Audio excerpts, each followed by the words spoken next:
Hi, everybody. John Popovich along with Greg Shoemaker from tristatefootball.com. I think this is the biggest week. I mean, there's more good matchups this week than we've had in any week so far this year. You're right, and especially at the top of some of these races. And when we look at that, John, it's very pivotal. When we look at a game, and we'll talk about it later on, but St. X and LaSalle, two teams that are 3-3, a loss here. Well, you know, you could be out of the playoff race week 7. Yeah. Let's start with the small guys, and it's just important for them. And in this little pocket of Northern Kentucky, you could really go from game to game to game if you wanted to, huh? You could. It's a very rare night. Beechwood, Bellevue got a game at Bellevue. Dayton is hosting Ludlow, and Newcath at Newport Stadium. So you're right. You could hop on your bike at one and go bike back and forth and see each game in each half. It's a pretty interesting night. Let's first start with the Newcath at Newport game. Both of them, play out of their league to begin with, and so they get batted around a little bit. Then all of a sudden they start adjusting and do better then. You're absolutely right, and right now Newport's starting to feel a little bit better about themselves. They've won a couple games under Matt Schmidt's first-year head coach, looking pretty good. Now Newcath, they're running the same sort of pattern that they had last year. They started off 2-4 and then won 9 in a row to win the state. I look for them to pick up a little bit. Quarterback play and running game, that's what Newcath needs to work on offense, and if they get that straightened out, their defense is pretty solid. Beechwood and Bellevue have had these kind of games in that small division in the past, and both are coming in. Bellevue 3-4, Beechwood's dead even 3-3. And the thing that this game has different than the years past is it's going to be more of a throwing game.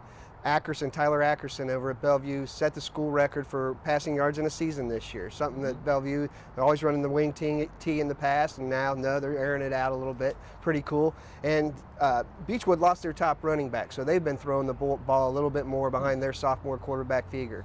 Okay. Dayton and Ludlow, these are two teams we don't talk about very often. No, and Ludlow's in a rare situation. They got a chance to win 3 in a row for the first time since 2009. Wow. So you sort of root for the Panthers. And, right down Route 8 tomorrow, it's going to be a fun night in Northern Kentucky. Okay, let's cross the river. And Coleraine had a little bit of a tussle with Princeton last week. They ended up winning it and stuff like that. But now Sycamore comes in, and Sycamore's put together some nice seasons, actually. They really have, and last year they only lost to Coleraine by 7 points. I think this is a team that's got enough that they feel comfortable. They're not intimidated by Coleraine whatsoever.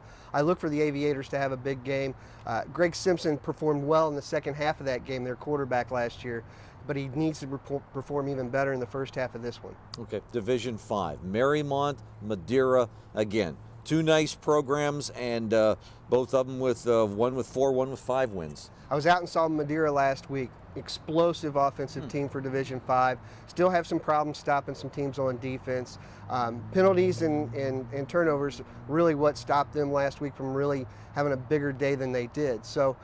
Explosive as a running team or passing team? Both, a little bit of both. Jules Emerson, the running back, ran for over 200 yards last week, and wide receiver Grant Hopwell had 200-plus yards receiving. So they were putting the ball up all over the field. They just fumbled a lot. But Marymount's got a good defense. They went after Taylor and won 10-7 last week, and I sort of look for more of a low-scoring affair in this one. Okay. Every week we look at Fairfield and we go, okay, they still haven't lost. Are they for real or something like that? But now they're sitting at 6-0, and Lakota West, another chance to take a step.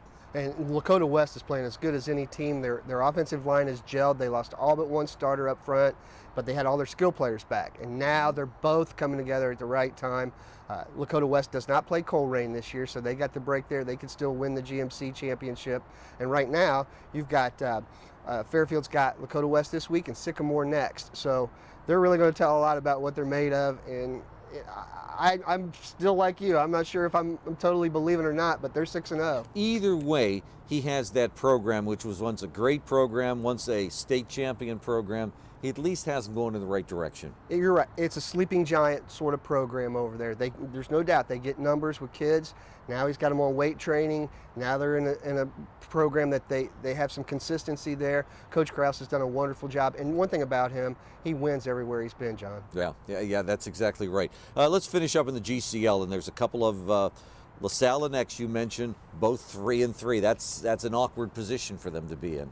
It really is. And the thing about this is St. X has just had a hard time getting their offense all together, especially up front on their line. Quarterback Nick Tensing has had the run. He's had a few more interceptions than normal. And talk about interceptions on the other side of the ball. Nick Watson, the quarterback at LaSalle, has thrown 7 in the last 3 weeks, and LaSalle's lost all 3 of those ball games by 6, 3, and 3 points. Okay, so Elder got by St. X last week, and now they host Moeller coming in. And that, Frank, that's the big game of the night.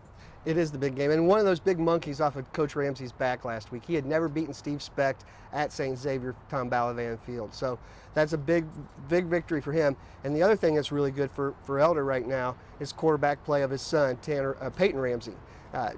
200 yards passing last week, only a sophomore, and the more people I've talked to, the more they say, this kid looks like he's the real deal moving forward, good size, everything about him. He's going to have to play well because running back Chris Schroyer got hurt a couple weeks ago. Bad ankle. Since he's returned, he's only averaging 2.5 yards on 58 carries. So they're going to need a good balance to beat Moeller.